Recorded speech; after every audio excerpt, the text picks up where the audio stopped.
break of 7 men. And as we pick up the action, they're approaching the top of the climb. Just inside the last 2 kilometres, approximately 1 mile from the summit. We still have, of course, a second and a third category to climb to come nearer the end, which will be much more important for a springboard attack for the finish. These are the breakaways. Quick reminder of the names. And there he is, first of all, Jorg, the man gaining most. He's leader of the Tour right now on the road. Danilo De Luca of Seiko, Ivan Parra of Kelme, Angel Casero and Aitor Garmendia of Team Bianchi, Alberto Lopez Muniain of Euskadi, and Franco Pellizotti of Alessio. They're the leaders. No time checks coming at us right now. We're looking at the best Frenchman in the race, and that is Moreau, and he is only in 14th place. Eric Zabel having a hard time at the rear end of the field. Really, on a climb like the Izoard, Armstrong and his team, U.S. Postal, are not too worried about the men who are threatening to challenge Armstrong in the overall classification, because it's not really a very sensible place to attack for men like Yoshiba Beloki and Jan Ullrich. It is just too far to go to the finish. There's 98 kilometers to go to the finish from the summit of this climb, which is 60 miles, or approximately 2.5 hours of racing. Well, a little bit of a move here as they start to come up towards the summit. This is an attack being put in by Aitor Garmendia. Interesting little move as he sprints clear for Team Bianchi. They weren't able to be that helpful for Jan Ullrich on the climb of Alpe d'Huez yesterday, but 2 Bianchi riders up here now, including the Tour of Spain winner 2 years ago, Angel Casero. But he's gone for the points on top of the Izoard. You know, when you conquer the monuments of the Tour de France, like the Izoard, the Tourmalet, and the Galibier, those names are always remembered, so it's worth sprinting away for them. Let's have a look close in there. The face of Aitor Gonzalez licking his lips as the crowd cheer him on here. Still a long way to go when we're over the top. We're just inside 100 kilometers. 2 hills which will be far more decisive in the placing of the result today, but this, of course, is the giant Col d'Izoard. We often come over this climb. We drop down to Briançon for the finish of the Tour. Today we're going onwards to Gap. That's Jorg, a little bit isolated. I think he's riding in 2nd place, Paul. Yes, he is. Well, this, you know, is an inspired ride by this man. And I wonder if Lance Armstrong would not be relieved to see the yellow jersey pass on and take the pressure off his team.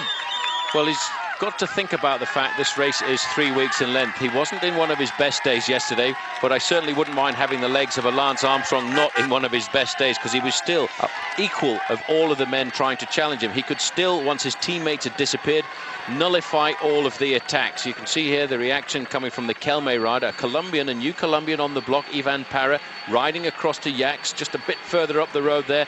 The attack coming from Garmendia.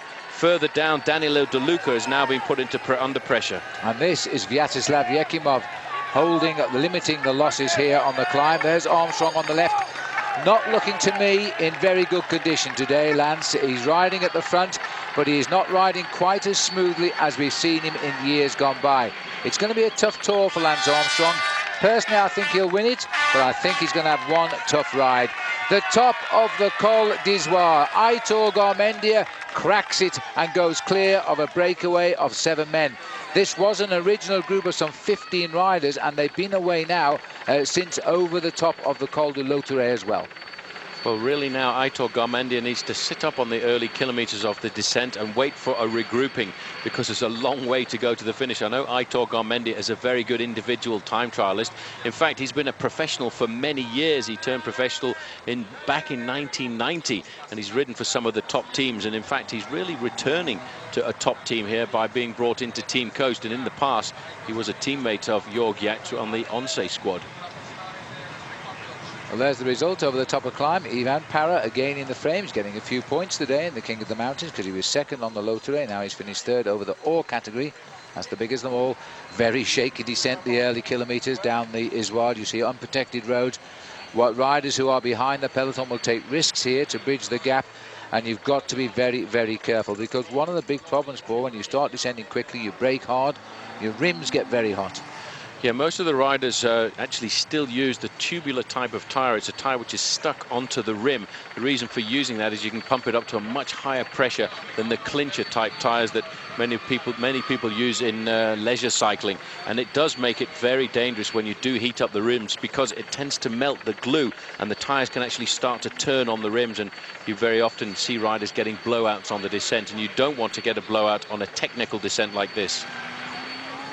Well, the time gaps at the moment, we haven't got one on the peloton because there are so many riders split on the climb now. Our computer can't cope. It's giving us times between the riders at the head of the race who are split up. And we've got a spread of 1:40, but I think it's a lot further. We will have a clock, I hope, running at the top of the climb. South African flags flying well down there today, just in the background. Looking here at the face of Floyd Land. It's been a tough day for Floyd. And there's George Hincapie. Floyd was split off on the earlier climb. He got back on when the peloton regrouped. Immediately raced to the front of the peloton to be alongside his team captain, give his effort as long as he can before dropping off. He's had a better climb, I think, on the Isward than he had on the low terrain. The face of the US Postal Service riders here, Phil, are very strained indeed. They've had a hard day already in the saddle. They weren't expecting that to happen so soon after being at the front of the main field for a long time yesterday. It's a long way for these men to think about riding all the way to Paris, and they may well kick back and wait and see if any of the other teams start to chase down the breakaway, which has got Jorg Jaks in it, the man who started the day in 10th place in the overall classification. They're not too far away from the summit right now, and Richard Virenque, the leader of the King of the Mountains classification, sitting on the front end of the field. And again, it's another iBonesto.com, and this looks like it's the leader of the team who's gone clear here right now, yeah, because this most certainly is Francisco Mancebo. Well, they're all attacking Lance and getting every chance here. Mancebo now is 5th overall in the race, taking on Richard Virenque, who's looking a little bit perturbed, but Richard is going for best of the rest. Now, we don't know how many riders from the original breakaway Richard has picked up, but he must feel as though he's picking up points. I'm not sure there were any available there, though. Well, a lot of points available for this, which is a Hors category climb, an outside categorization climb, one of the biggest ones in the Tour de France, and points will go down to the first 20. So Richard will have picked himself up a couple of points on a climb like that. But at the front of the race, it's still this man from the Bianchi team setting the pace. He's gone down this mountain like a bullet right now. You see how he cuts through the apex of the corner. He has to knock his gears back just a little bit as he slows down into that corner and then accelerate up to maximum speed once more. He's cutting in straight lines, and he's actually here at the moment looking at the lie of the land, looking to see where the trees are to give himself some idea of just exactly what the corners are going to be like, and he's got this one just a little bit wrong. 5:16 from the peloton to Jorg Jaks. That is a big lead.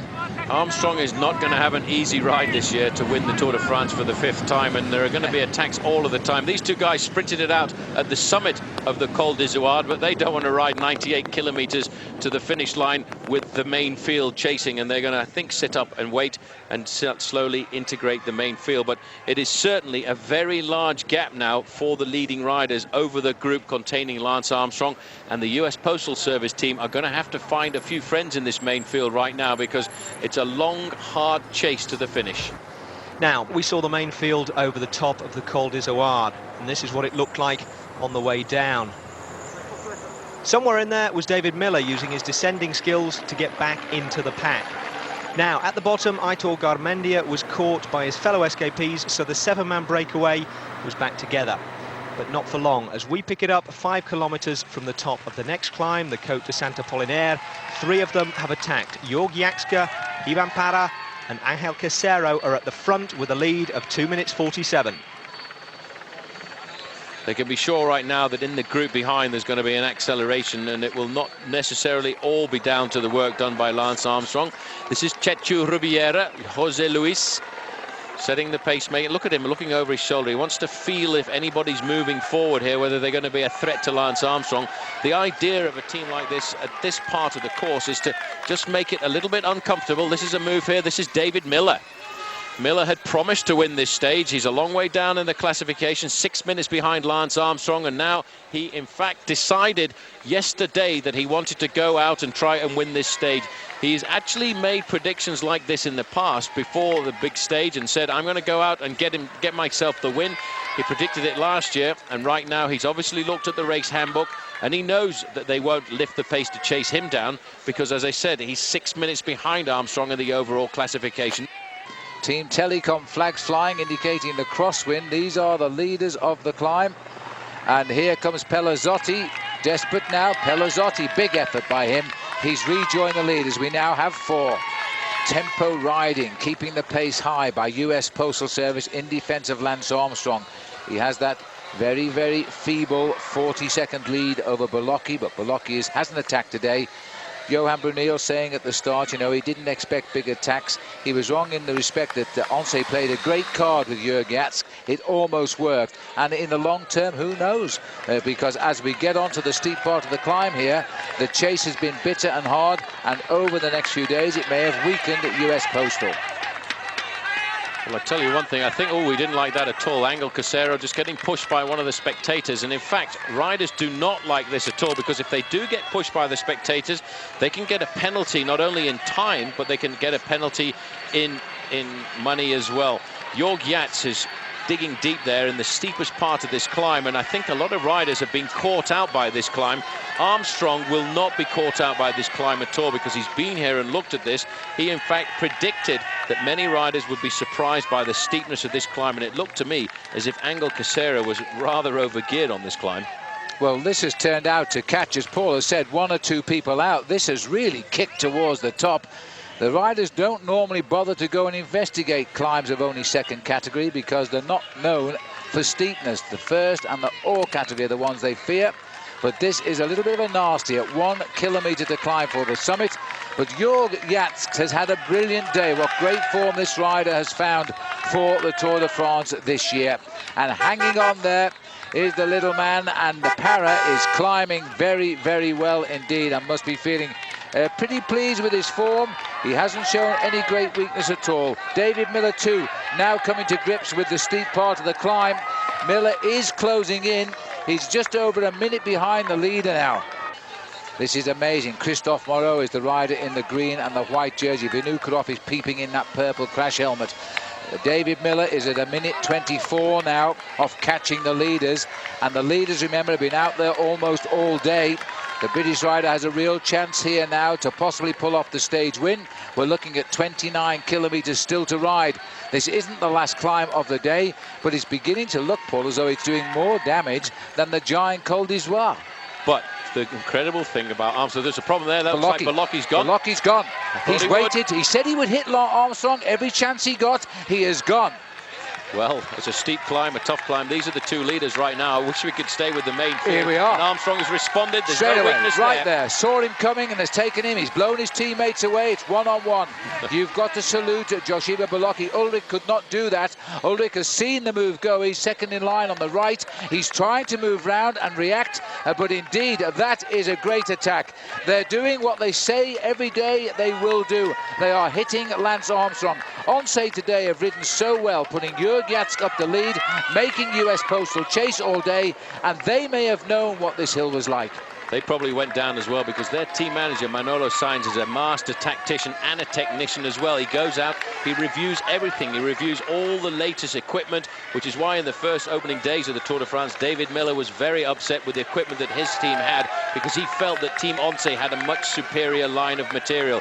There you can see coming up there as well, Iban Mayo is not too far away from Armstrong, but Armstrong is just sitting and looking at Bolocchi. I think he's back to form. He's under pressure, but he's wide awake when it comes to keeping an eye on the opposition. We've gone back to the leaders of the climb here now, proving to be a bitter climb. This one, JORG and Ivan PARRA. PARRA has only won 1 race here, 3 races in his career. He's been a pro since '97, but he is a very, very good climber. He's a Colombian rider. As we're now just about to top the summit, JORG of Once will take the prize at the summit, with PARRA in second place. I think they will both be very relieved to hit that summit here. We're looking now at a very select group forming behind. I think, in fact, Jan Ullrich may well have recovered. You know, Ullrich does not have the acceleration of these guys on the climbs, because he actually uses a much bigger gear than anybody else, and it takes him a while to get it going. It's like having a big diesel engine. Once it gets up to speed, it works perfectly, but he's not able to take it up there quickly. There he is in 5th position. He's there. We've also got Iban Mayo here. So the top 3 riders in the overall classification. Tagging on the back 2 is Jan Ullrich and Tyler Hamilton. So this is a very select bunch of riders, isn't it? Hamilton actually said this morning he was very worried about this climb because you see all these riders nowadays, they're looking at the critical points of the Tour de France a lot more than they did in the past. He was worried about this climb because he knew he had to pull on the handlebars to get up this climb. The Alpine passes, like the Galibier or the Alpe d'Huez, he can mainly ride sitting down in the saddle. But this climb is so steep, he knew he would have to pull on the bars. But excuse me, he's pulled on them pretty nicely because he's with the big boys. He's still sat in the saddle. It's painful when he gets out of that saddle. He says he has to use lower gears because he has to stay in the saddle. Well, we're going forward to the summit. Who are we going to see next in our picture? It's the British rider, David Millar. And he has really ridden this mountain very, very well indeed. He's a good descender. When he's free on his own, he's a very good individual rider against the clock. He's in his speciality here. He can still cross this gap in 28 kilometers to the leaders. But Lance Armstrong is preoccupied now. He is being attacked yet again in the Alps by the riders on the leaderboard. And Joshiba Bolocki on his shoulder. But he is not cracking. He is still in control of this Tour.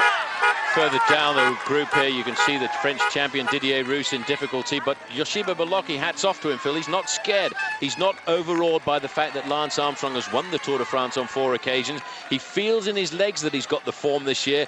He knows he's got to hit Armstrong in the mountains because he's not as good as him in the individual time trials. Approaching 15 kilometres to go, the 2-man leading break has become 4 again. JAKSCHE, PARRA, Casero and PELLIZOTTI. David Millar is in between the leaders and the chasers, trying to bridge the gap. The 4 leaders, Phil, they're losing momentum right now. They're moving across the road. They're slowing down. They're not a cohesive group as they were before. There they are right now. The team cars are all behind them. And as we pull back, there is David Millar. He's 20 seconds. Well, I started to watch because he is a lot closer than our computer is telling us. Oh, so's the main field. But that echelon means the wind is coming from the top left side as the riders form that flag. They'll pick up a tailwind when they turn right here now. And again, it looks as though PELLIZOTTI, who's had problems on the hills, has now launched a desperate attack to run for the finish with 15 kilometers to go. That looked like the banner there. That was Pellizzotti's move there. From number 4 position in the group, he went straight down the right-hand side. Very tactical. 15 kilometers to go. Phil Millar's going to come up right now. And what Millar has to do, once he makes the junction with these guys, is hit them hard and go straight away. He's got to and hope that the bunch behind do not react totally. They want the man in the pink jersey, JORG, who looks to have given up at this point. This is tactical, this stopping. This is almost like a track race right now. This is Angel Casero on the front accelerating. Ivan Parra coming from 2nd position to move up and try and pull himself back. But this is not good for the average speed of a breakaway right now because they might be doing 50 kilometers an hour for a short period, then they drop down to 30, but the average is very slow. Millar cannot be very much more than 15 seconds in arrears. He must be coming close. They're saying 36 seconds at the moment, but I think with that cat and mouse playing, which has cost them dearly, so near the end, Angel Casero is the man trying to keep the momentum within the breakaway. These are the long bronze legs of David Millar. He's consistent and time trialing his way up towards those leaders now. The main field, though, with Lance Armstrong in, is just over 1 minute behind them all. It's going to be tough at 15 kilometers to go. That is the location of the peloton, and the peloton can see the leaders. Down to 1 minute, the difference between the yellow jersey group of Lance Armstrong and the 4 leaders, and David Millar is caught almost halfway across the gap right now. But there's a complete change at the front end of the main field because Euskaltel-Euskadi are working with Armstrong. They want to lead the team classification. Another acceleration coming off the front here right now. Ivan Parra is the man parrying all of these attacks at the moment, but it's a move by Franco Pellizotti who's gone off the front here. He's trying to find himself the lone advantage. Parra counter-attacks right now. He's trying to get a win for Colombia. Well, he's launched one, and this is a very, very determined attack here. JAKSCHE is suffering and trying, so too Casero and Pellizotti. Grits his teeth. It's Casero and Pellizotti who are the 2 weakest in this 4-man breakaway. But they're on, but they can't go through and keep going with the pace. This is not good. Once again, after that flurry of attacks, they're slowing down. Miller is slowly but surely pulling his way up here on the front end of the main field. Lance Armstrong's team are doing a brilliant job. They're finding an ally right now in Euskaltel Euskadi, the team who were attacking them yesterday. It's amazing how everything changes on the road of the Tour de France. You can have a team meeting in the morning and decide what the tactics are going to be, but there are 22 teams and everyone has a different tactic. So you've always got to be able to have a flexible ability on the race route to change the way you're planning your attacks. The crowd here cheer the riders on. Inside now, inside 14 kilometers to go, La Bâtie-Neuve. And these four riders are not together now at all. They're individual pacemakers. La Bâtie-Neuve is 5 kilometers from the summit of the climb, so we're not too far away from the foot of the final climb of the day, the Côte de la Rochette. And it is an ideal launch pad. If David Miller can catch these guys, his fresher legs should be able to launch an attack straight the way past. And I got a funny feeling this morning at breakfast, you were putting down a certain David Miller to win the stage. Well, I had a feeling about him today because it's a perfect stage for David. He's lost a little bit of time. He's won stages like this before. He's got to get on, of course, and go straight by on this climb, which is just ahead of them.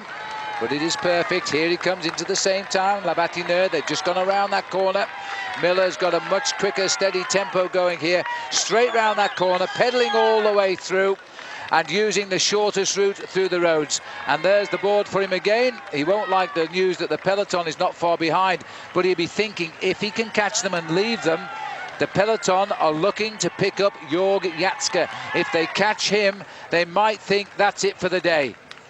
Oh, he's hovering. 32. Oh, here's an attack by PARRA. PARRA goes before the climb even starts. In fact, Casero swinging off almost knocked him off.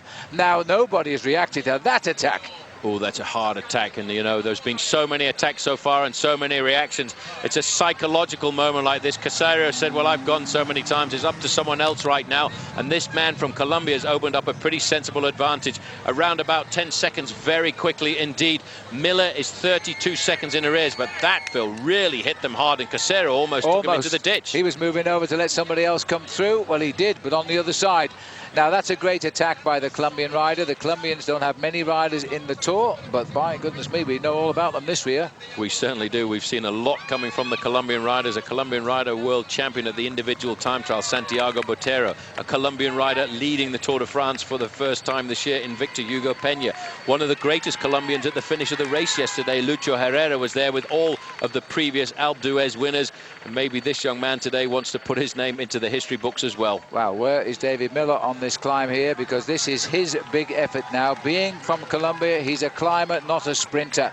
And he's had to use the last uphill slope of the Alps to try and slip away and head up to the finish. He's got about 12 kilometers to go. He's got 3.5 kilometers to climb to the top. This is not a major climb, but the cars are being moved away here. And that means that the field and David Miller just ahead of them are coming up very, very quickly. And there goes JORG JAKSCHE. He knows that the field is closing in. This is his last desperate effort now to survive a long, hot day in the lead. Put it into cycling terms, Phil, these guys are all absolutely nailed right now. They are digging so deep to try and get themselves out into the victory position. But, you know, it's been a tough day in the saddle for everybody. It's been a long, hard day of mountains in the early part of the course. 38 kilometers, the first climb of the day over the Col de l'Autoret. Then follow that up with the Col d'Izoard. And, you know, when you get down to the finish, they've still thrown a couple more climbs into the face of the riders. We're inside of 2.5 kilometers to go to the summit of the final climb, the Côte de la Rochette. It's a tough climb as well, Phil, and is ideally situated around about 8 kilometers to go to the finish line. It is going to be incredibly hard to hold off the field now, because they really have got their confidence boosted by the sight of the riders on this last climb of the day. It's been a long, hard day for US Postal. They've used a lot of energy. Back with David Miller. He is inching closer and closer, but it doesn't matter. David Miller is caught by the peloton, and they glance across at him. He just checks out how many riders have picked him up, but he made a great effort there. And he tried. It was a stage that he picked out. He'd marked it in his race Bible, Phil, that he wanted to go out and get this one, but he wasn't able to survive. He will go down into the books as having gone out on the attack, as Ivan PARRA is still leading this bike race, but only by about 15 seconds from JORG JAKSCHE, who's in second place on the road. David Miller back in the fold, but you know, the time gap back to the yellow jersey group of Lance Armstrong is not much more than 40 seconds. David Etxebarria, another Basque rider on the attack. They're having a wonderful tour now. Euskadi, these were the underdogs when they arrived. Now they've been treated to so much success, they're going to try anything. And David Etxebarria is a previous stage winner on uphill finish in the Tour de France. Ooh, I think his legs just cracked, though, Paul. It has got all of a sudden very, very hard. Ouch, that hurts. They are, after all, Phil, leading the team classification by and a team none other by the name of U.S. Postal Service. They are 2.5 minutes ahead of Lance Armstrong's team in the overall classification. Etxebarria looking over his shoulder. That's a bad sign. His anger and pain all over his face right now, but they're going to pull him back before we get to the summit. The race situation at the moment is Ivan Parra in the lead, still being chased by Jorg Jatzsch, and still holding on in the middle, Casero and Pellizotti, but this man Etxebarria will not give up. You don't win stages without huge efforts in the Tour de France. He won 2 in 1999 at Saint-Flour and Pau, but he hasn't won a stage since. This is the man leading the way at the moment. Ivan Parra, famous name in the Tour de France. Fabio Parra was a great rider in this race about 15-20 years ago. David Miller now paying his price. He's losing contact with the peloton. You have to make the effort, and if it doesn't work, you have to give it everything at that moment, and Miller did that. He was almost across to the leaders, which you have to say is pretty impressive when you think that those guys have led the race for around about 120 kilometers. Parra, though, I don't know where he's getting this energy from. He really is doing a superb job. Etxebarria has just been caught by the leading group of Armstrong. But this, on a day when most people thought would be a big... Vinokourov is now going to have a go as well. They will not give US Postal an easy ride. They anticipated a normal, traditional day in the Tour de France, an attack from a lowly placed riders to run away with the stage, and they all cruise to the finish. That is not what has happened. The US Postal have been hit by everybody today. We are not going to have a normal Tour de France this year. There is Angel Casero just being caught. He'll very rapidly be back in the main field. Vinokourov now is thinking about a stage victory. Vinokourov is well up in the overall classification. Fourth overall, 77 seconds behind. There's a chance. Here we are. Jorg Jatzsch, the man of the day, should get the prize for most combative rider as he comes up again to Parra towards the top of this climb. Well, if this was soccer, he'd get the man of the match. That's for absolute certain. He's been on the attack. He's been on the offensive, and he's also been in the position. Intensive as well, I think. And he's also been in the yellow jersey out on the open road, and he now has pulled himself back up to Ivan Parra. If these guys can survive to the top of the climb, they may well have a chance. This is a surprise. David Rebellin going off the back. Also, I think that's the first time we've mentioned his name since the race began too. He's dropping off the back into the convoy of cars. Got a little bit too hot for him on the climb. David Miller's amongst these cars now somewhere as well. Once over the top, we're inside, 10 kilometers to go now. This is the carnage at the back of the race now as riders have been hit by the fast pacemaking US Postal. This has been a hot, hot day. Massimiliano Lelli, one of David Miller's teammates, going backwards. Look at this. Vinokourov, he's caught the two leaders here. Unbelievable. He's made the gap. The gap cannot be very much more than 20 seconds between the two leaders right now and the main field. Alexander Vinokourov, fourth in the overall classification at the start of the day, a minute 17 down, and they've got to dig deep to stay with him. Phil, he's got a brilliant gap. You can't see the main field yet. Well, this is amazing because, you know, there is a chance with 9 kilometers to go that the yellow jersey could still change hands. Unbelievable. This is going to be a magical Tour de France. We've still got a lot of racing to go. We've only just about covered half distance in the Tour de France right now. Parra's paid for his price. He had to give everything on his attempt to get off the front of the main field, and now he'll get picked up by the yellow jersey group of Armstrong. Vinokourov riding the time trial of his life right now, a minute 17 behind in the overall classification. It is possible this man could be the new yellow jersey at the end of the day. Armstrong's team, though, Phil, they're not panicking. They're allowing these attacks to go off the front, and they're slowly but surely just bringing them back. Well, I don't think they're allowing them to go off the front, Paul, but they are bringing them back. I'll give you that half of the question. But look at them now. They are now stripping their riders off the front too. There's only one left here, and it's Roberto HERAS alongside Lance Armstrong. And Yoshiba Bolocki is sitting there poised and waiting. He's going to hit again if he gets half a chance towards the top. This peloton, as we see Casero pass through and off the back now, are really under pressure. Vinokourov Vinokourov has got 20 seconds lead of his 1:17 deficit. He gets 20 seconds for the win. That makes 40. He needs another 30 seconds, and he's the race leader of the Tour. He has cracked the man who has been in the breakaway since the Col de l'Ottare. JORG has left the man from Kazakhstan all on his own at the front of the bike race right now. This is an unbelievable move by him.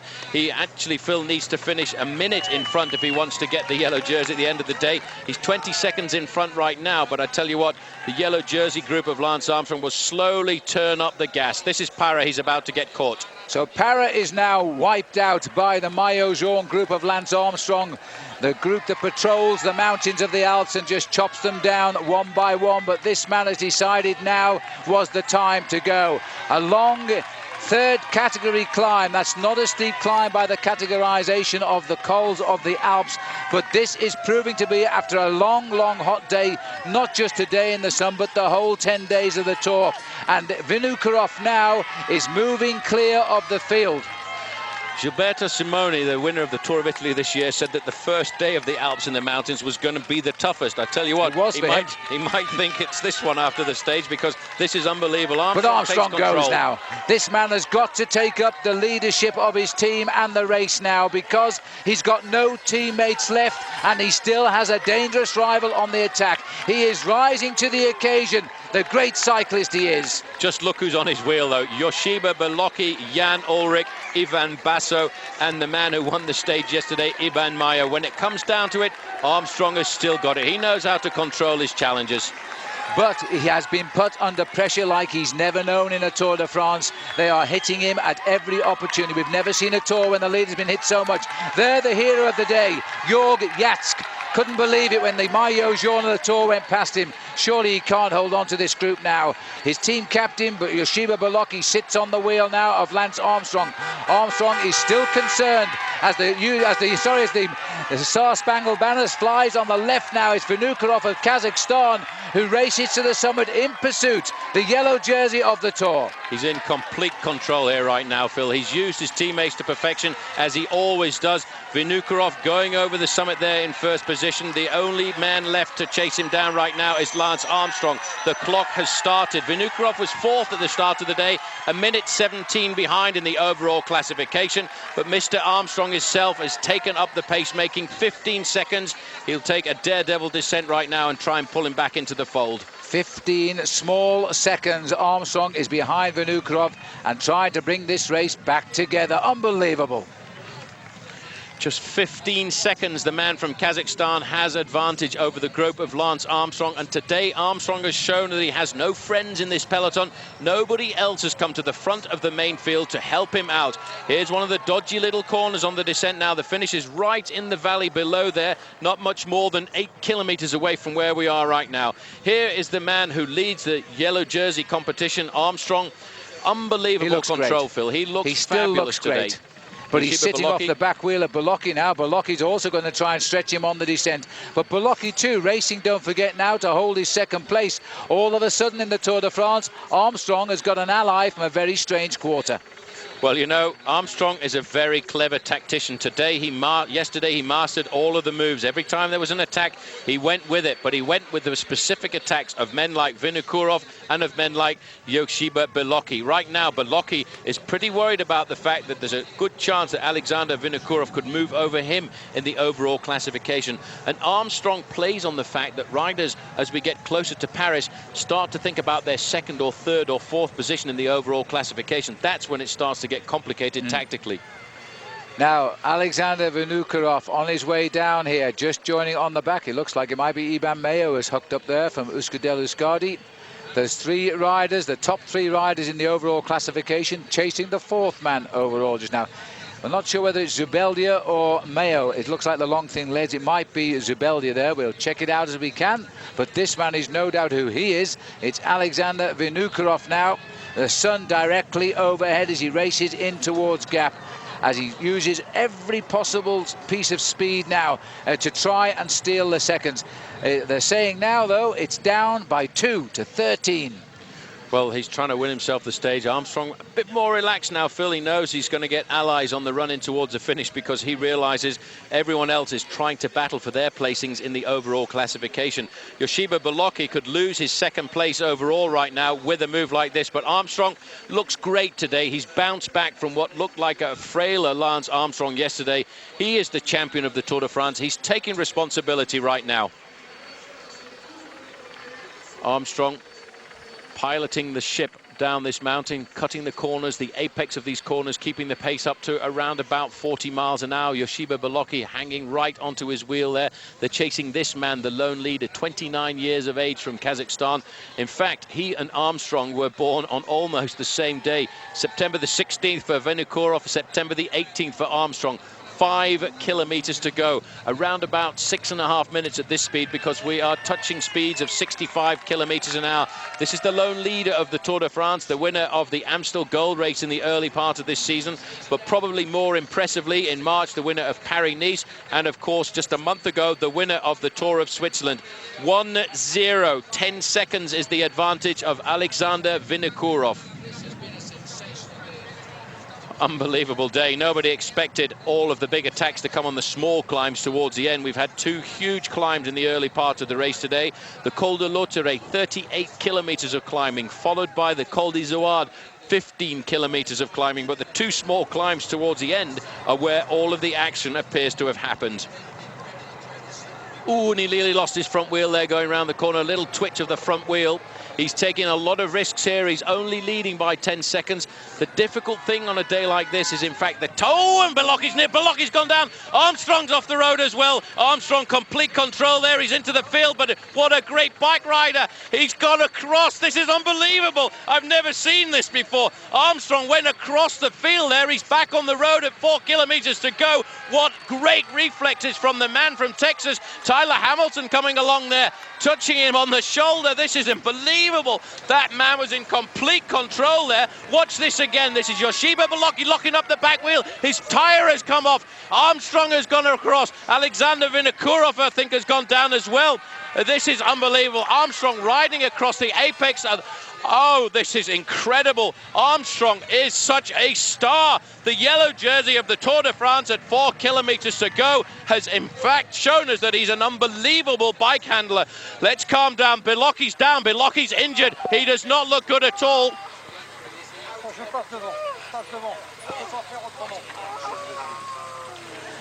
Paul, sorry, Paul, go on. He's down, he is hurt. I think he could very well be out of the Tour de France. What happened there, Phil, was he locked up his back wheel, and as he went sideways, the tyre popped off, and then he just couldn't control it. He was sliding on the metal. It was he went off the rope. But what about Armstrong? Armstrong was unbelievable. He saw there was only one thing to do. There was only one place to go. I hope the judges don't penalise him for taking a shortcut. The thought did cross my mind, but this is a very, very sad sight. We have been watching the greatest Tour de France for years, and here Vinokourov is racing now, probably towards the stage win, and they're closing in. He's certainly up to second place overall.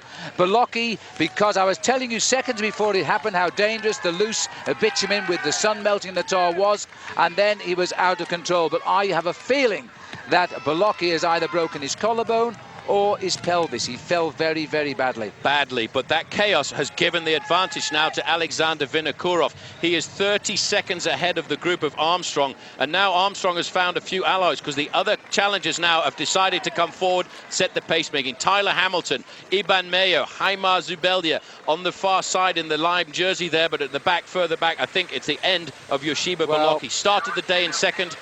He's not going to finish the Tour de France. Jose Azevedo there is asking, shall I go on? What shall I do? He's waiting here to pass JORG as well with him. The man of the hero of the day staying. He can't believe what he's seeing. As we move forward now, it looks as though Yoshiba Bolocki is out of the Tour de France. That, for us, is a terrible, terrible shame, not to mention what it means to Bolocki, because it was the fault of the melting tar on the road. Lance Armstrong took the journey of a lifetime. I cannot believe what he did there to get across, but he's back in the race. It just goes to show it does a lot of good riding cyclocross, which Armstrong does in the winter, and of course riding mountain bikes as well, because that decision was unbelievable. He never panicked. He knew exactly what he had to do. He looked at the road in front of him and thought, I can go there, and he did. And This man now is inside the last kilometre. Let's get back to the race. Indeed, indeed. 1 kilometre to go. Alexander Vinokourov is looking where they all are, and the answer is they're in a rather, to say the least, big trouble now, as Vinokourov is running down here to win the stage and to move into second place. It is touch and go whether indeed he will take the leader's yellow jersey. This is a man riding his 4th Tour de France. He's never finished lower than 35th overall, but he's never won a stage until today. Now, whatever happened behind him wasn't his fault. This is a well-deserved stage win. He worked so hard for it as he comes to the line. He won't take the yellow jersey because the yellow jersey group of Lance Armstrong is under the Flamme Rouge already themselves. They can't be very much more than 30 seconds behind. What's important for Vinokourov, though, Phil, is the stage victory. He's digging deep right now. He'll move up in the overall classification to second place. But what a dramatic stage. He raced right to the line there as he waves and swings the baby, but Alexander Vinokourov takes the stage with a brilliant late attack. But here comes the sprint now for second place, and Yoshiba Bolocki is not in it, and that is a terrible, terrible shame. Now the seconds are ticking away. Nearly 20 have passed by. He gets 20 for the win. They've got to finish it off inside 30 seconds. Otherwise, here comes Paolo Bettini.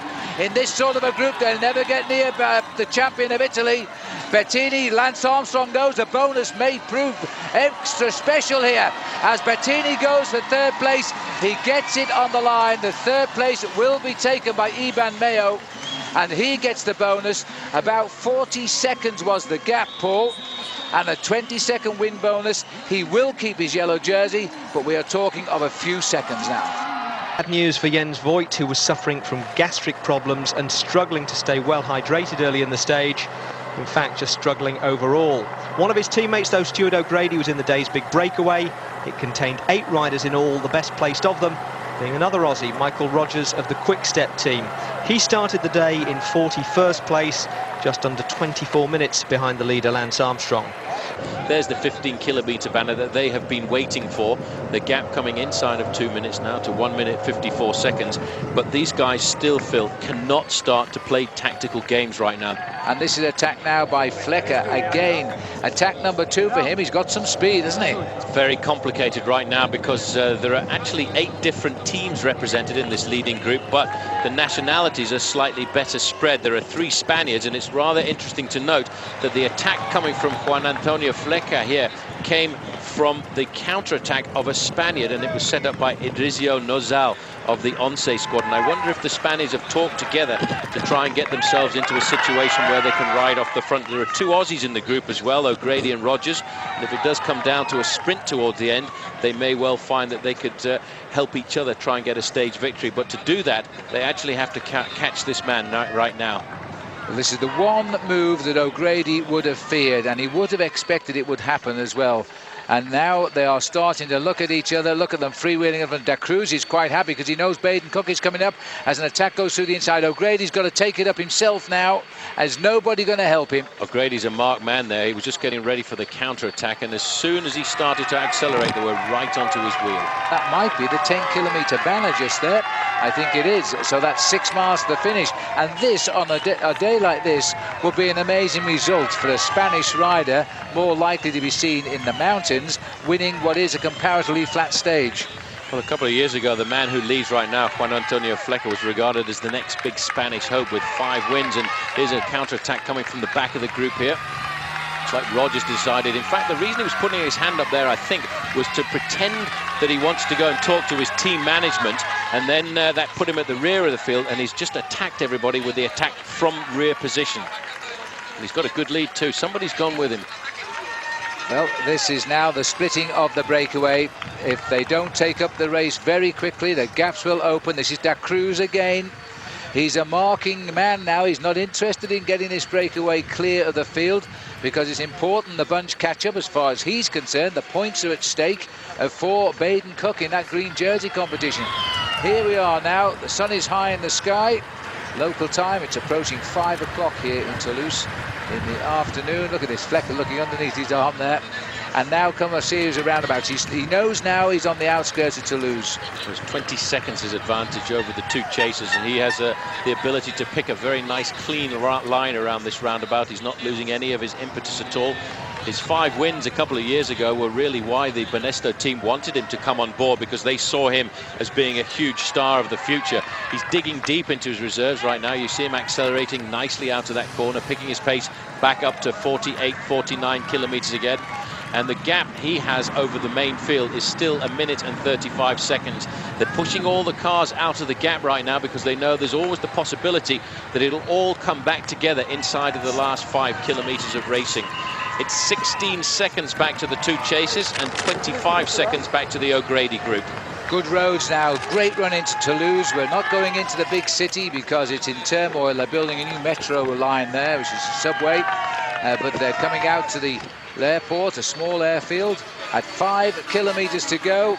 They're still chasing these 5. This could be, and now Rogers has got very annoyed there with Carlos de Cruz, who would not help him out in the break. De Cruz does not want to help anybody. We've seen it out on the course today. He packs a pretty good sprint finish as well, but he really wants the peloton to catch up and give Baden Cook a chance at scoring maximum points in that green jersey competition. Well, I don't think that's going to happen. 1:29 back to the field now, 7 chases 1. Well, these guys need to get themselves organized because the lone leader is riding completely his own tempo, and he's not slowing down at all. It's a steady tempo that is not being affected by accelerations and decelerations.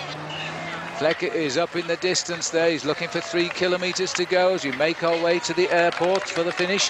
20 seconds. He's nudging out a little bit, but they brought it back. It was 25. The peloton are closing in. It's 1 minute 22 to the peloton.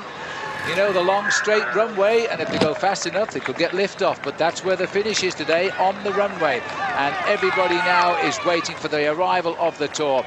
This group here has torn each other apart, but they're not getting closer quick enough to one Antonio Flecker. And once they start this tactical maneuvering right now, jumping across the road, that's De Cruz. This is a bad move. Is it De Cruz is on the right-hand side. No, it's not and De Cruz.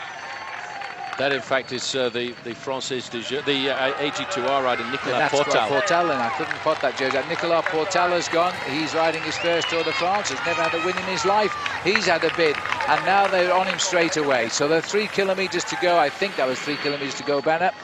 And the peloton hovering now. 1:25. The latest check coming in from Radio Tour.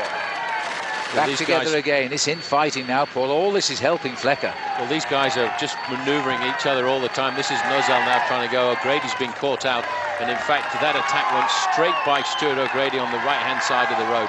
It looks as if nobody wants to collaborate with Stuart O'Grady because they know he's got a fine finishing sprint, and they know how dearly he wants to win here in the outskirts of Toulouse at this very famous aerodrome. 24 seconds. He's still nudging away, you see, because they're sprinting, marking, slowing down, sprinting, marking, slowing down. This man is keeping his speed up in the region of 28 miles an hour and not worried about what's going on behind. He's starting to dream of a win in the Tour de France at 2 kilometers to go. This will be the biggest moment of his career. We can expect a lot of punching of the sky if he gets there. He's not racing for the yellow jersey. He's racing for a stage win in the Tour at Toulouse. Not many Spanish win stages on the flat. Another attack has gone. A couple of riders. I think it's Graham Roach who's gone down the road. Let's find out. Being chased there by Carlos de Cruz. This might be O'Grady. It's O'Grady. Oh, we're going further. This is still de Groot here on the attack. This is Nozal. It's a pink jersey, so it's Isidro Mazel. Now he's got a good turn of speed. O'Grady's so desperate now to get a result here. Has taken up the chase himself. Now this is a determined move. It's a determined move. This man has sat at the back of the group on a number of occasions trying to just get a little bit of energy back into his body, and what he's trying to do now is bridge a 20-second gap inside of the last 20 seconds. Just caught a quick glimpse of the red cars in front. That is the car of the referee, who was right behind the lone leader Flecker for the moment. O'Grady is caught in no man's land. He will dig deep and try and get himself to the tail of the Spanish rider here and hope that he can still get himself a victory. There's O'Grady, slowly but surely nailing across that gap. A little bit further back, this is the man from AG2R. This is Nicolas Portal, who's in fourth position on the road. In fact, that's Cuesta, Inigo Cuesta. We're inside the last 1.5 kilometers, but I tell you what, the last kilometer is a long straight road into a headwind. Yes, and this man has got to drive on now because the banners are in the distance. The breakaway is safe. They're not going to be caught by the big bunch in the Tour de France today. They are going to race out 9th place, I'm sure of that now. This man has 1,000 meters to go for what will not only be his biggest victory, but probably the biggest surprise for the Ibanesto team. It is a superb result here for Juan Antonio Flecha. Still looking very good. You see him just looking underneath his arm there. He was looking to see if there were any shadows behind him. The red car is the referee's car. He looks back. He's a true professional. He wants to make sure that nobody's going to make a surprise comeback, and he's still got a lot of power in those legs, but he is worried about the return of the rest of the group behind him. He's still got 15 seconds advantage over Nozal, the Spanish chaser. When is 1,000 meters longer than 1,000 meters? When you're riding the Tour de France and winning your own, but the peloton chasing you down, or the bunch of riders in this case, he is checking, because he's got no more speed left in those legs. And that banner, will it ever come towards him here? Because he wants a long time to enjoy himself. I feel pretty sure of that. This is a wonderful victory for Spain and for Juan Antonio Flecha. There's the bunch behind. They're still coming at him, but he's starting to smile. That is still Nozal, who's coming up behind there.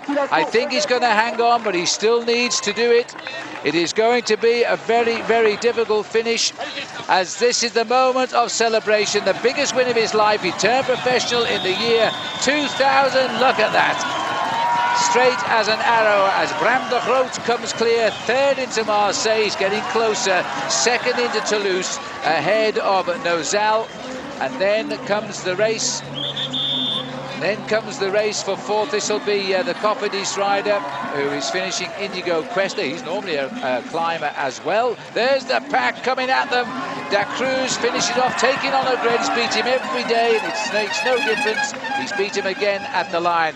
Now the lead-out men here, the boys in green, but here comes the white jersey of Bradley McGee. Now we're looking for the green jersey of, and it's on the far right of Baden Cook. He wants the 9th place finish for the big points, shoulder to shoulder with McEwen. These two riders, and McEwen got it this time. Revenge is sweet for Robbie McEwen. He pips him on the line. The big three, Paul, because Zabel was right behind him. And they're in the pack, safe and sound. All of his 21 seconds now will go to the time trial tomorrow with Lance Armstrong, still the leader of the Tour. Very quiet Tour de France so far, and he's still well up in the overall classification. I don't think anybody would have expected him to be 6th after the mountains. Well, we keep saying it, but this is his biggest test of the Tour so far. The comeback man, we think he's got good form. He hasn't attempted to attack Lance yet. He's done what Lance Armstrong has done. That's let the others attack and stay with them as best as possible. Now, Ullrich is just over 2 minutes behind the leader, Lance Armstrong. He lies in 6th place in the race. If he can ride a time trial like he used to do, then I reckon Jan Ullrich is going to be right up there for a podium finish in Paris. He's 29 years of age now. He's 6 foot tall and weighs about 161 pounds. And he's never finished worse in a Tour de France than 2nd in the race. So I really think Jan will be proud now. He is underway as the race continues on now, with Ivan Basso also riding pretty well in that overall. In fact, Ullrich is now chasing Basso. All of the riders today departing 2 minutes apart, but already Britain's David Millar has caught his 2-minute man. Well, it looks as though Luttenberger has tried to keep Millar in his sights. Not an easy thing to do. Now, the rule's quite clear. You must ride 25 meters at least behind the rider if you're caught by that rider. And you must never ride directly in his slipstream. You've got to be 2 or 3 meters to the left or right of him, so you get no protection from the wind. But it's still a carrot. It's still somebody to look at and try and stay with him. But it's not easy. Now, back to the start house.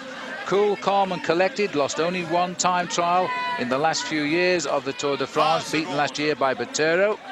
And now Lance Armstrong knows, he's told us, this has got to be the best time trial of his career. Since 1999, when he came back from cancer, he's only once been beaten in the long time trials at the Tour de France, and that was last year by Santiago Botero, and it was an 11-second beating. Right now, this is his rendezvous with what he himself has said is the most important time trial of his whole career. And I reckon he got the biggest cheer of the day, because the press often say he's not popular in France, but it's not all true that, you know. he's quite a popular ride. He's only lost one of his time trials in the past 5 years, and today would not be a good day to lose the second one. MILLAR racing up now with the best time at the second check, but it just shows you the quality of the ride by U.PESCHEL this morning. MILLAR was going to 7 seconds quicker than Peschel at the first check, and it's going to be desperately close. Is he going to hold it? Because the line, he's gone to second place. Now it's on tenths of a second, Paul, but he's lost 7 seconds over that sector to Peschel. Half a second is the time difference between David MILLAR and U.PESCHEL at the second time check out on the course. We get our first chance here to see the flying lone star, Lance Armstrong. He will know now the time's being set out on the course. He's the last man to start. He leads the bike race after 12 days on the open road and one opening day's prologue time trial, but he reckons today this is an important rendezvous for him. I'd like to get in a bit closer and just see what that skin suit looks like, because it's apparently been specially made for today's occasion. It's based on the same kind of skin suit used in the track and field and also in speed skating and downhill skiing. Now look at this, Ullrich is about to catch the man who started in front of him, and the man who started in front of him was no other than Ivan Basso. Now watch the difference in the speed. I was a bit worried there. I thought he was going to try and go up the inside as he catches Basso.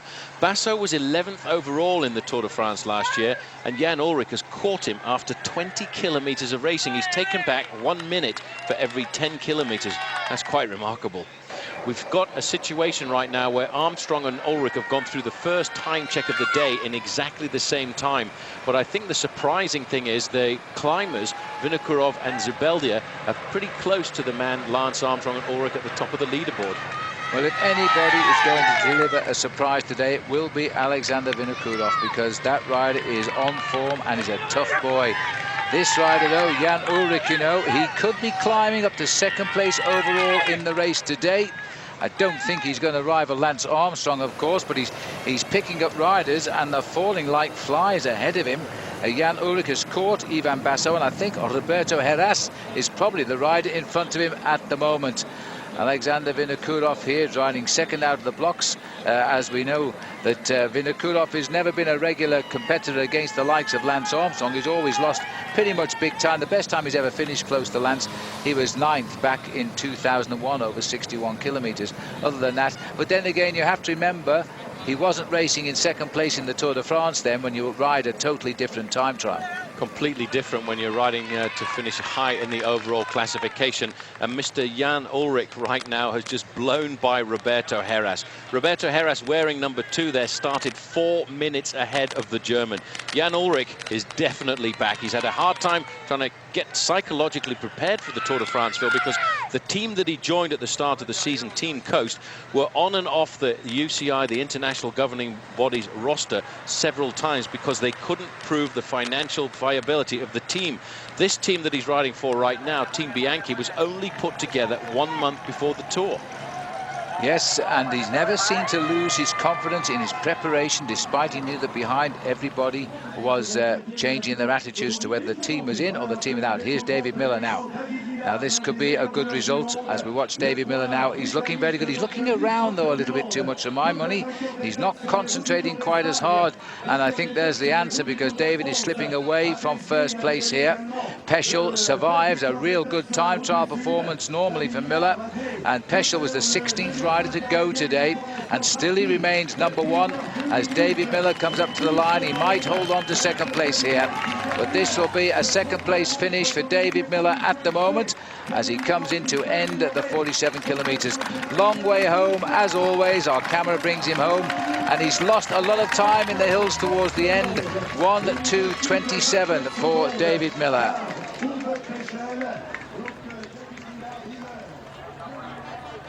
Well, look at this, though. Haimar Zubeldia. Now, he's looking at the fastest time, and he's got the fastest time at 33 kilometers covered. This is the man who created a bit of a surprise by finishing 3rd in the opening day prologue. Now, to ride at this longer distance is a massive surprise to me, and maybe not to the Spanish commentators, who don't seem to be getting too excited about this at all. But I have to say, that is a remarkable performance, beating U.PESCHEL at that point by 7 seconds. As we go further back down the road to see the position of Lance Armstrong, starting last. We can see the position of Armstrong still looking good, still looking powerful, still ticking those legs over with the accuracy of a metronome. Well, the battle is still between the men at the end of the start house today. Alexander Vinokourov was second overall, still is second overall, but he could concede that to Jan Ullrich. We're waiting now for the arrival at Ullrich at 33.5 kilometers. And Alexander Vinokourov is holding off, remember, fancy starting and having a rider like Lance Armstrong chasing you just 2 minutes back. It's a sobering thought. Here is Ullrich now heading up to the check at 33.5 kilometers. Zubeldia has set the best time here at the moment of 42 minutes and 20 seconds. Yeah, but Jan Ullrich was 26 seconds faster at the first time check, just 13 kilometers into the race.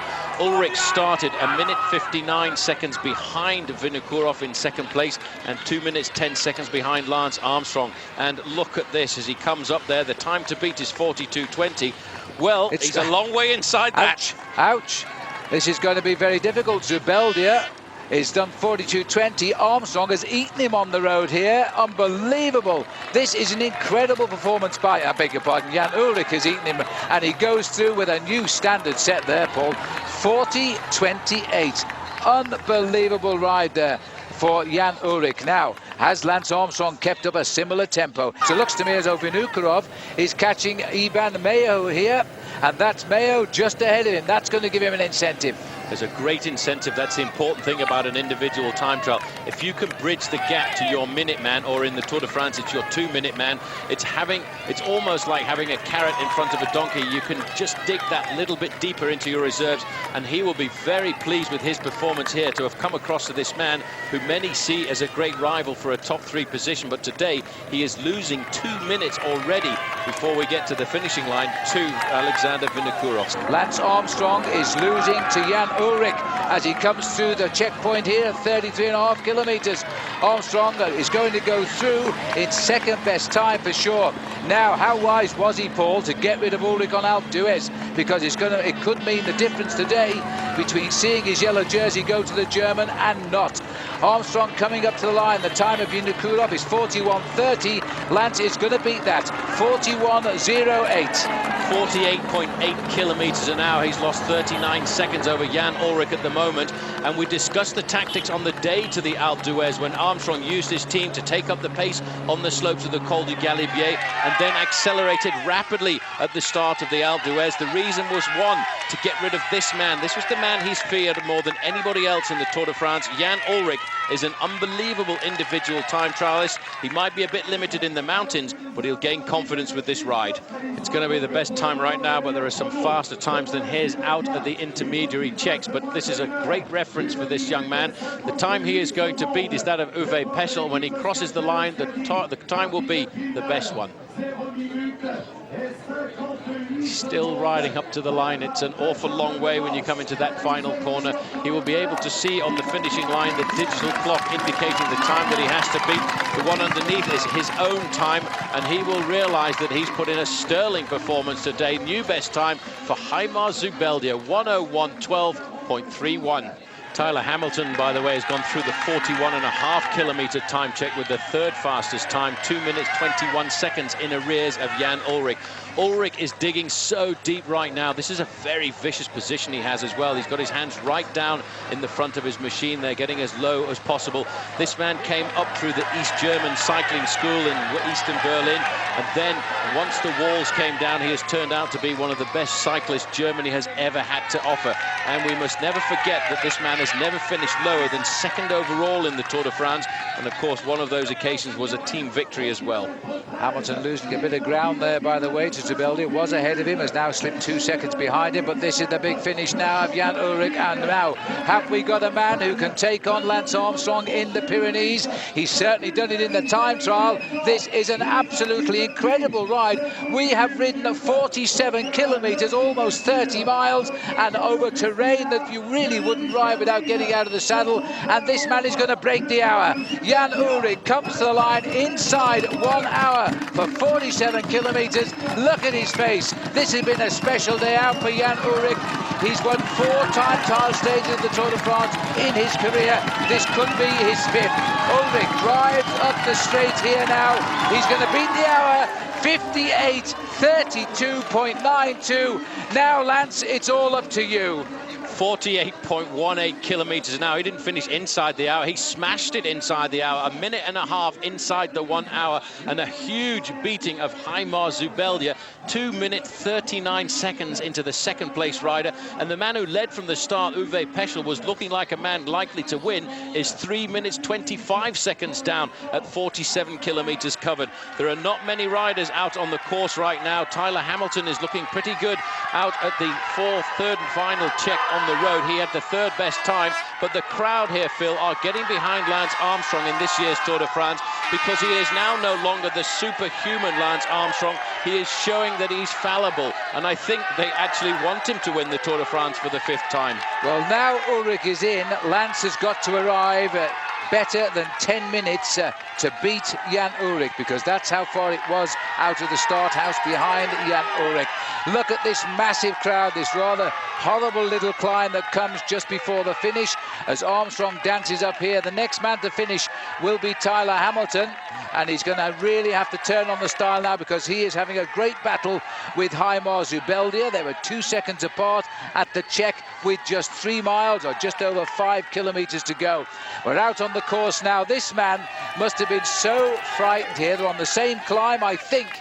Alexander Vinokourov has been chased all of the way by Lance Armstrong, who started 2 minutes behind him. This is a long climb, but they are both on the same climb. Well, this is the difficult climb that comes in with about 8 kilometers to go, and I wonder whether or not Vinokourov started just a little bit too quickly. He went through the first time check in 4th position. He moved up to 3rd place at the second time check, but we're now waiting to see what he will approach the final time check of the day at, because Armstrong is just riding along here. He knows the times of the men who finished in front of him. He will have already calculated he has to finish inside of 1 hour and 42 seconds to keep the yellow jersey on his shoulders. He started the day 2 minutes and 10 seconds ahead of Jan Ullrich in the overall classification, but he now knows the man he feared to be his greatest challenger is back at the top. Here's Tyler Hamilton right now, 4th at the final time check out on the road, but right now he's looking to keep himself well up in the top 10, and he's finished very fast as well. He's going to be outside the hour though, but still this is a great ride by the man from the United States. It certainly is, because he was yo-yoing with Zubeldia, and he might well have taken him here with a fine effort. 2 seconds behind him at the last check. It's been a tough ride up and down with Zubeldia, with Hamilton putting in a big ride for home here. He's risen to the occasion, that's for sure. He's got 3rd place. He's just slipped behind at the last minute, 1:1.15. These times are remarkable, but look at the speeds as well. 46 kilometers an hour for Tyler Hamilton. This man said he wanted to stay in the Tour de France to help his teammate Carlos Sastre, but right now he's #1 on the team, but he's not #1 in the overall standings, because that, at the end of the day, is almost certainly going to remain on the shoulders of Lance Armstrong. But what a great ride and what a great return to the top by Jan Ullrich. Armstrong has gone through there, Phil, and a remarkable time gap already. He's 1 minute and 9 seconds behind Jan Ullrich at 41.5 kilometers covered. Well, we better start looking at the overall situation now, because let us not forget that Jan Ullrich was 2 minutes and 10 seconds behind, and Lance Armstrong has now lost 1 minute and 9. It's going to be very, very close. And, you know, the 21-second that Vinokourov had at the start, there could be still a 21-second gap, and it could be Jan Ullrich there now. And Alexander Vinokourov raced his heart out today. He is not out of this Tour de France either for a place on the podium in Paris. He's in the streets now of the Carmaux is where the town is. We're racing out to the mine on the outside, an open cast mine of Cap de Couvette. Well, he's outside now the finishing time of Jan Ullrich, which is 58.32 on the line, and he's been in the saddle for 58.32, and he still hasn't come to the final kilometre banner, and his time is going to be, I would expect, around about the same sort of time as Tyler Hamilton, 1 minute and 1 second when he gets down to the line. We have to remember that less than 40 seconds is all that Lance Armstrong has recovered from Alexander Vinokourov, and that tells us that Lance isn't riding as well as he usually does. Here is the rider of Mancebo coming in. He's still right up there in single figures for the ride for the day, and this is a good climber, remember, as we go into the Pyrenees. These aren't the usual Pyrenees on this year's Tour de France. We are there for 4 days. These are real tough climbs ahead. For strong men, they will have a field day in the Tour de France. This has been an incredible race this year, thanks to the riding of about 6 riders. It's been an incredible race, and it will continue to be an incredible race because we're facing up now to 4 very difficult days in the mountains. The Spanish will go ballistic when we get down to the Pyrenees because it is right on the border of their country, and this man will be fairly pleased with this ride, but look at the time that he's lost. That's almost 5 minutes on the line for Francisco Mancebo. Swinging in towards the finishing straight, he was closing in all the time on Mancebo, and remember that Vinokourov also caught the rider who went off ahead of him, Iban Mayo, and this is really a tight finish for Alexander Vinokourov. He has had one of the rides of his life here. He's not going to win. He probably is just going to sneak into top 3 if he can sprint. At the moment, in 3rd place is Hamilton with 1:1:15, and he's going to beat that. This has been an outstanding ride here by Alexander Vinokourov. He is going to stay a challenger in the Tour de France. Hats off to him.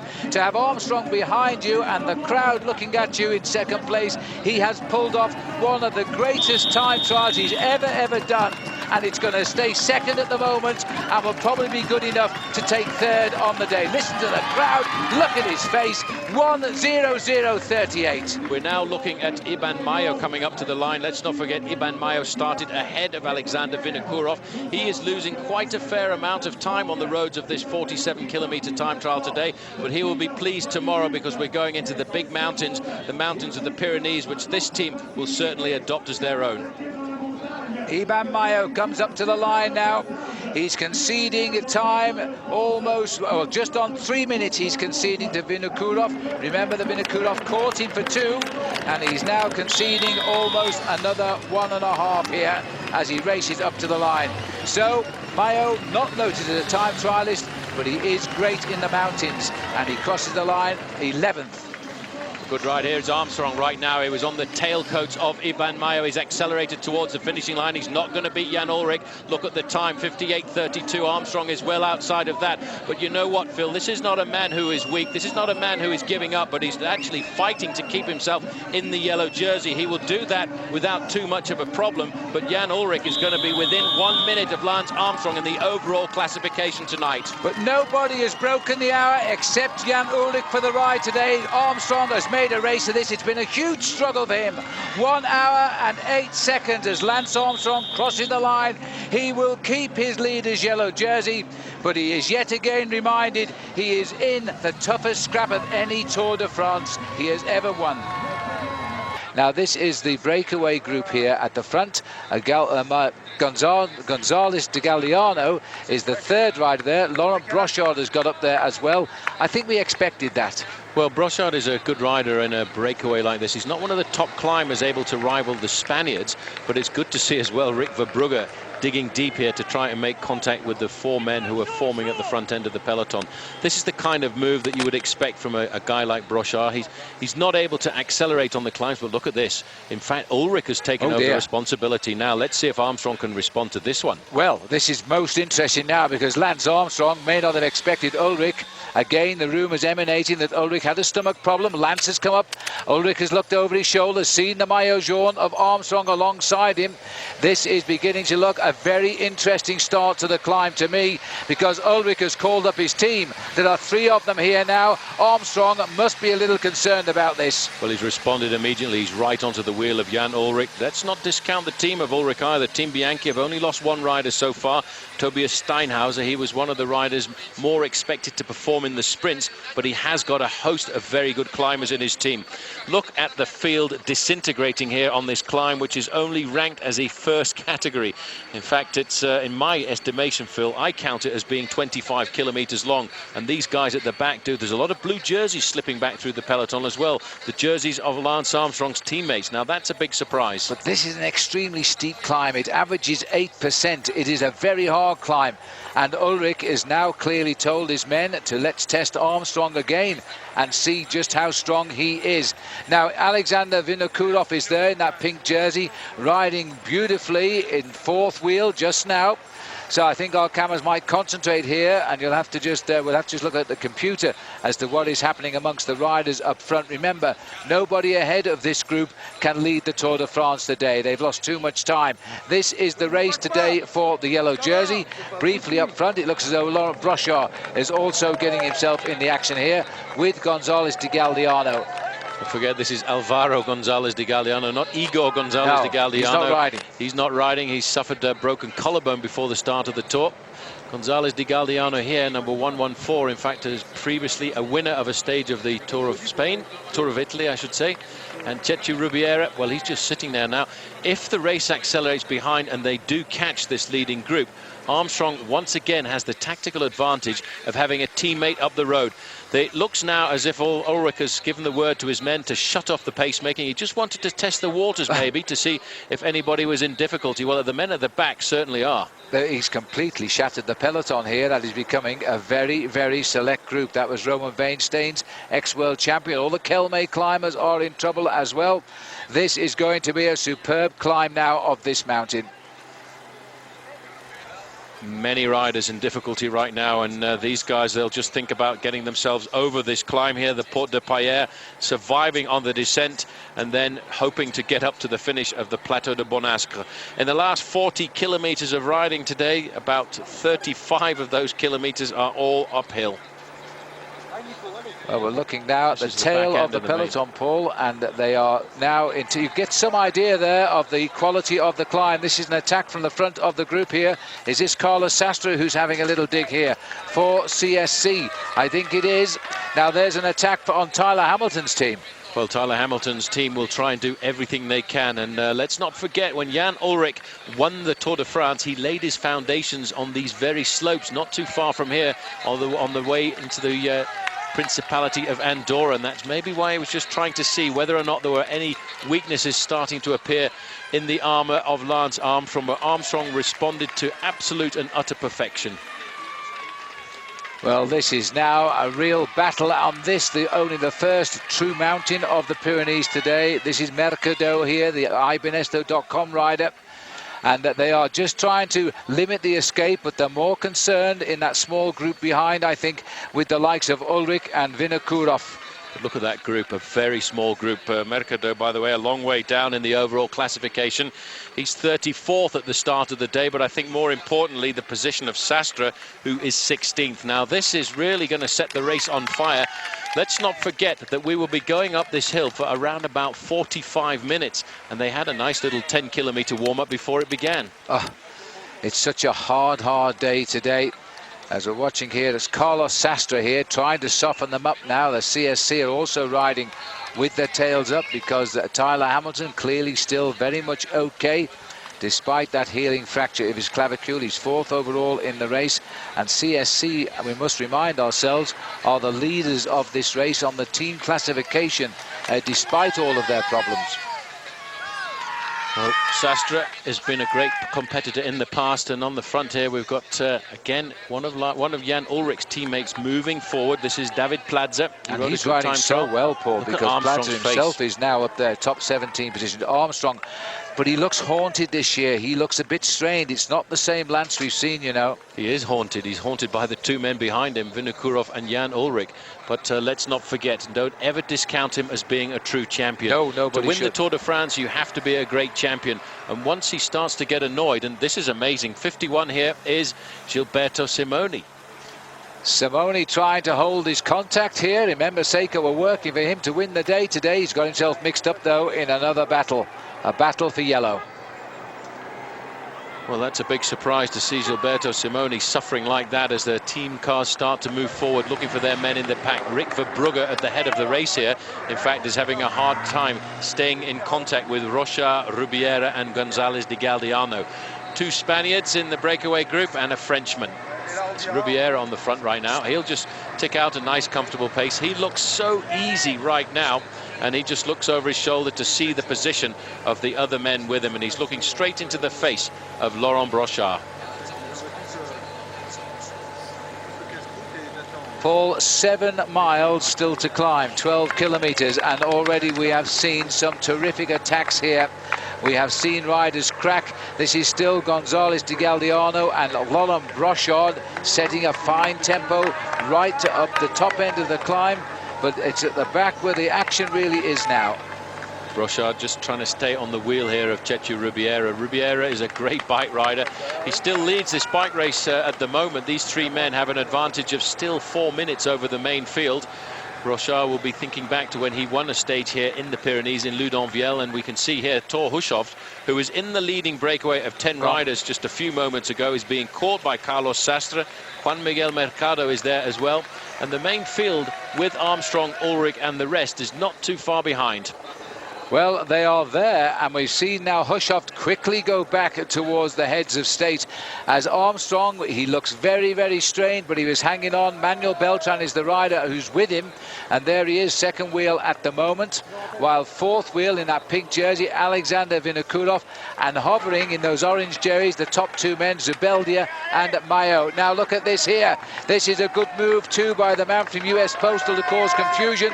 Gonzalez de Galdiano with an incredible acceleration, and now that's a climber for you, and Hushovd's got no answer to that. He'll try to lift his tempo just as he can. Well, they started by saying buenos dias, and now it's adios to the Frenchman, because that was an incredible acceleration by this man. Let's not forget he's been riding to team tactics and orders over the last few kilometers, and he wasn't contributing at all to the pacemaking in that leading group of 10. He is a very good climber, and now they're turning on to the slightly steeper part of this course. With 12 kilometers to go to the summit, the race actually levels out just a little bit. The hardest part is at 3 kilometers to go, when it steepens up to 10.5% in altitude. But this is a great move. We are racing towards the frontier of Spain this afternoon, and in fact, looking out from the commentary position, it looks very much as if we're surrounded by Spain. But Paul, this is such a different race for US Postal now. They've always ridden for Lance Armstrong totally, completely. Yet this year, because of the way they've had to change their tactics all of the time, they've had a race leader in Victor Hugo Peña, and now they are playing a card where a man is free to win the stage when he's not riding for Lance Armstrong as normally he would. They are playing different tactics this year. Well, there's a lot of different tactics, a lot of good climbers in the race as well. Sastre in a bit of difficulty here from the acceleration of Mercado, and it looks down the road there as if there's another iBernesto.com jersey moving forward. Now it's the turn of Beltran to set up the pacemaking on the front for Lance Armstrong, and I'm surprised to see one man missing from the front line is Roberto HERAS. So am I, and in fact Lance Armstrong is beginning to look a little bit isolated here, and we've still got the finishing climb of 9 kilometers to come. This is taking on a strange shape here as we see the rider Zerberg, who was in the early move, has come back into the group. Remember that overall there's less than a minute covers the first 3 riders in this year's Tour de France. Armstrong, Ullrich and Vinokourov are all in this group. Hamilton is here as well, so too is Zubeldia. These are the cream of the Tour de France, and they are itching to have another go at Lance. They are all itching, and there's Roberto HERAS on the far side. Ivan Basso in the blue and white jersey. He's the best young rider of the Tour de France last year. On the left-hand side there, Zubeldia in the orange jersey. They'll be looking to have some kind of a showdown on the slopes of the mountain up here to Bonascra, because the Spaniards today want to have their day. There are so many Basque flags out on this final climb. They will be cheering their riders all the way to the summit. This is Michael Bogart here, just about holding on to the back of the train. And I don't think he's going to stay there for very much longer. It looks to me as though he's cracking slowly but surely. Felix Garcia Casas is the rider on Team Bianchi, and this is Acevedo here of Once. These are riders now who will be next to be departed from the back of the train. Bocharov, Alexander Bocharov was the AG2R rider here. This is David Millar now as he makes the right turn onto the steeper sector. Millar, remember, suffering from bronchitis, but trying to improve on his 14th place overall and head up into the elite British cyclists who have had a high finish in the Tour de France. There's not many of them. It's not a good place to come and try and recover from an illness like that. The Pyrenees, especially at these speeds, many riders going out of the front, out of the back. This is Hushovd. He was in that leading group of 10 right now, and he will probably end the day around about 25 minutes behind the leaders. Alvaro Gonzalez de Galdiano has been left behind now by Rubiera. There is Rubiera PARRA about 50 metres in front. And today, the US Postal Service are in a pretty good situation in the race for the individual stage, but I'm not sure how good the situation is for Lance Armstrong in the rears. He only has left with him Manuel Beltran and Roberto HERAS. Yes, HERAS has got back up to his team captain. Been a bit of a struggle, but he's got up there, while Rubiera now is trying to deflect the attention on Lance Armstrong and win the day here, because he was 17 minutes behind Lance overnight. Obviously, at the moment, he's picking up around about 4 or 5 minutes, but they are closing in very, very rapidly. So Chechu, as he's known, is now trying to get away here and win the day for US Postal. It's a tough call, but at least Armstrong's got 2 riders back with him in the chase. It's a tough call. He's got 2 men in the chase with him, but if they do accelerate and they close down the gap to Chechu Rubiera, US Postal Service will have 3 men looking after Lance Armstrong at the front, and that could tip the scales into their advantage.